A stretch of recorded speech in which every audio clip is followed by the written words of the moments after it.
ये जो बुर्ज खलीफा का सबसे ऊपर का स्टील पाइप है, ये आपको कितना बड़ा लग रहा है? 10 फीट, 20 फीट या फिर 50 फीट? दोस्तों, ये सिर्फ इतना सा बुर्ज खलीफा का हिस्सा ही 136 मीटर का है और सिर्फ उतने हिस्से का वजन ही 300 टन से भी ज्यादा है। सन 2008 में दुबई में कोई क्रेन तक नहीं थी जो इतना ऊपर इतने वजनदार पाइप को ले जा सके। अब कैसे इंजीनियर्स इस मोटे पाइप को ऊपर लेकर गए? इसके अलावा स्टील पाइप के ऊपर ये कुछ डिवाइस लगा है, ये किस काम आता है? कैसे ये डिवाइस पिछले 13 सालों से दुबई को बचा रहा है? सबसे पहले तो आप ये जान लीजिए कि ये ऊपरी हिस्सा किस काम आता है। इस स्टील पाइप का कोई तो काम होगा। अगर दोस्तों ये ना होता तो बुर्ज खलीफा कभी भी टूट सकता था। 4000 टन स्टील से बना ये 244 मीटर ऊंचा स्पायर, जिसमें मौजूद ये टॉप का एंटीना ही सिर्फ 350 टन वजनी है।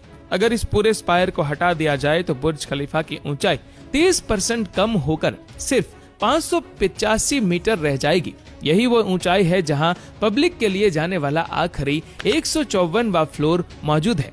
इसके ऊपर से स्पायर शुरू होता है जो बुर्ज खलीफा की टिप पर जाकर खत्म होता है। इसमें 155 से लेकर 163 फ्लोर बनाए गए हैं, पर आपको जानकर हैरत होगी कि ये फ्लोर्स रहने के काबिल बिल्कुल भी नहीं है, क्योंकि तेज हवाओं के दौरान ये पूरा स्पायर 6 फीट तक हिलता रहता है। जी हाँ, ये इसका कोई फॉल्ट नहीं है, बल्कि स्पायर का हिलना इसका एक एडवांस फीचर है।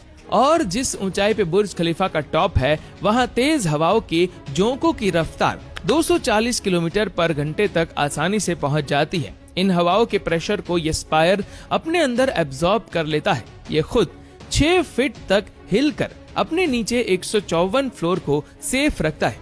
American structural engineer William baker ने पहली बार बुर्ज खलीफा के लिए ऐसा डिजाइन बनाया था जो हवाओं को रोकता नहीं बल्कि उनको कंफ्यूज करता है। तेज हवाएं जब स्ट्रक्चर से टकराती है तो एनर्जी जनरेट होती है। इस एनर्जी को कहीं ना कहीं से निकालना जरूर है। बुर्ज खलीफा के 154वें फ्लोर्स पर एक मेन बटरेस कोर के साथ कनेक्टेड है। अगर ये एनर्जी इस मेन कोर में जाकर निकलेगी तो कंक्रीट में क्रैक्स भी पड़ सकते हैं। इसी वजह से स्पायर को बटरेस कोर के साथ कनेक्ट ही नहीं किया गया, बल्कि यह स्टील स्ट्रक्चर से बना हुआ है। जैसा कि आप जानते हैं कि स्टील एक फ्लेक्सिबल मेटल है। हवाओं से पैदा होने वाले एनर्जी स्पायर के स्टील स्ट्रक्चर में जाकर रिलीज हो जाती है, जिसकी वजह से बुर्ज खलीफा का टॉप हिलने लगता है।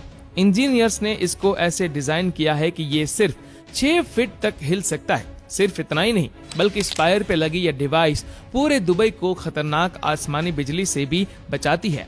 दुनिया के सबसे ऊंचे स्काई स्क्रैपर के टॉप पे लगी यह डिवाइस एक लाइटनिंग अरेस्टर है। इसमें एक छोटा सा सेंसर लगा है जो अपने आसपास बादलों में एक्टिव चार्ज को डिटेक्ट करता है और लाइटनिंग अरेस्टर इसका ऑपोजिट चार्ज जनरेट करके लाइटनिंग को अपनी तरफ अट्रैक्ट करता है।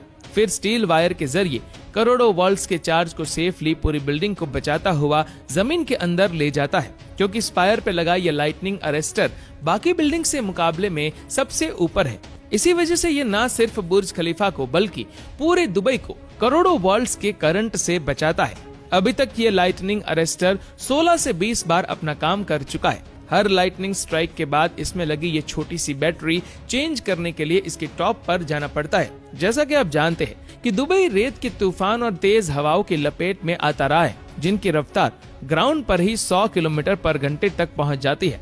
इतनी तेज हवाएं ऊंचे स्काई स्क्रैपर्स के लिए एक बहुत बड़ा मसला है। जब तेज हवाएं किसी भी बिल्डिंग से टकराती है